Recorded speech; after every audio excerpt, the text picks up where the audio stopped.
हमारे चैनल को सब्सक्राइब करें, बेल आइकन दबाएं, वीडियो को अंत तक ज़रूर देखें।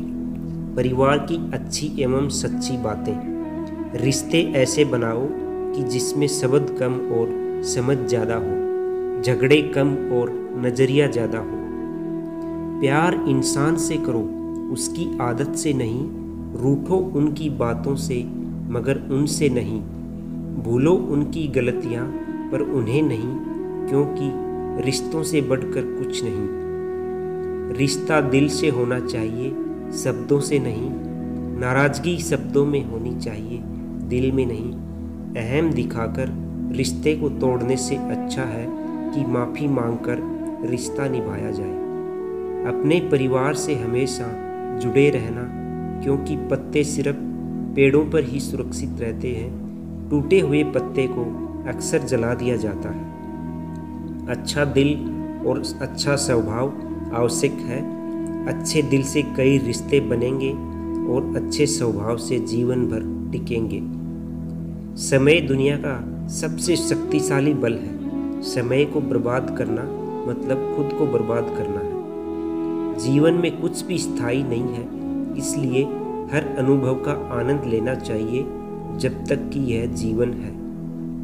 लोग चाहे जो कहें, व्यवसाय में हो या जीवन में, आपको आगे बढ़ते रहना चाहिए जब तक जिंदगी साथ देती रहे। यह एक क्रूर दुनिया है और हर कोई केवल अपने लिए सोचता है।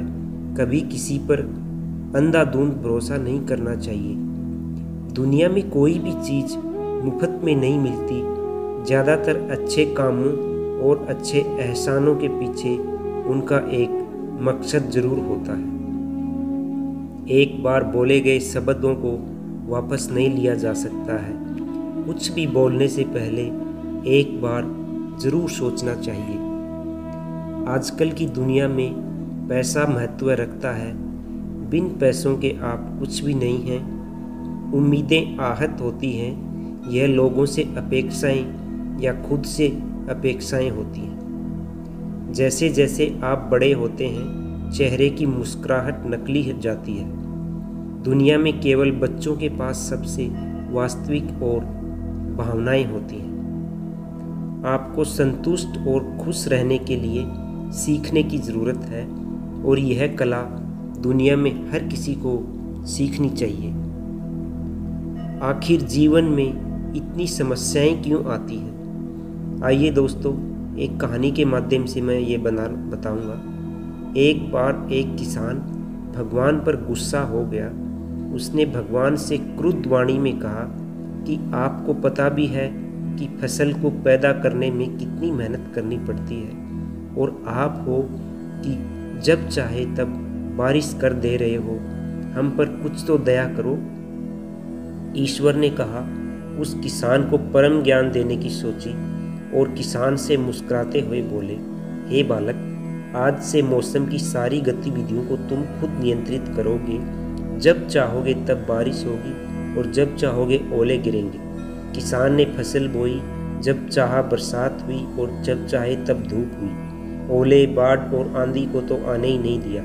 समय के साथ फसल बढ़ी और किसान की खुशी भी, क्योंकि इतनी अच्छी फसल उसने पहले कभी नहीं देखी थी। किसान ने मन ही मन सोचा कि अब पता चलेगा भगवान को कि फसल कैसे करते हैं। बेकार में बरस के हम किसानों को परेशान करते रहते हैं। फसल काटने का समय आ गया। किसान खुशी से फसल काटने गया। जैसे ही वो फसल काटने बैठा, एकदम से छाती पर हाथ रखकर बैठ गया। गेहूं की एक बाली में दाना भी नहीं था। सभी बाली खाली पड़ी थी। उसने फिर ईश्वर से कहा, प्रभु ये क्या हुआ? तब ईश्वर बोले, ये तो होना ही था। तुमने पौधों को संघर्ष का जरा सा भी मौका नहीं दिया, उनको चुनौती का जरा सा भी एहसास नहीं होने दिया, इसलिए सब पौधे खोखले हो गए। दोस्तों, इसी प्रकार मनुष्य जीवन कोई समस्या या संघर्ष, चुनौती न आए तो वह भी अंदर से खोखला रह जाता है। चुनौतियाँ ही इंसान को मजबूत बनाती हैं। कहानी समाप्त होती है। चैनल को लाइक करें। धन्यवाद।